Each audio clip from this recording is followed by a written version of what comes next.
কি কি থাকতেছে সেটাও দেখাই।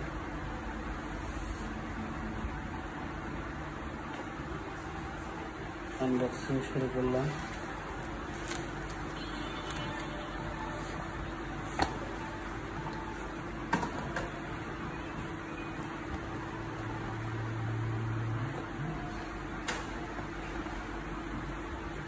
বক্স খুললে কি পাওয়া যাচ্ছে? একটি ব্যাক কভার, একটি গ্লাস প্রোটেক্টর,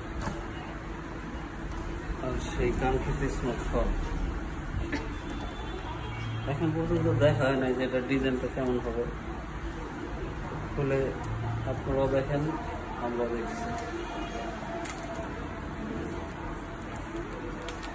চমৎকার ডিজাইনটা, কিন্তু আমার কাছে দারুণ লাগছে।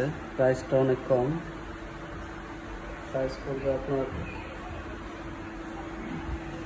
হ্যাঁ ডিজাইনটার লুকটা অনেক হেভি, আর সাইড ফিঙ্গার পেয়ে যাবেন। এই পাশে যে গেট আপটা করছে অস্থির, আর ডুয়েল স্পিকার ইউজ করছে। সাউন্ড সিস্টেমটা অনেক ভালো হবে, এত কম বাজেটে ওয়ালটনই সম্ভব রাখতে পারেন।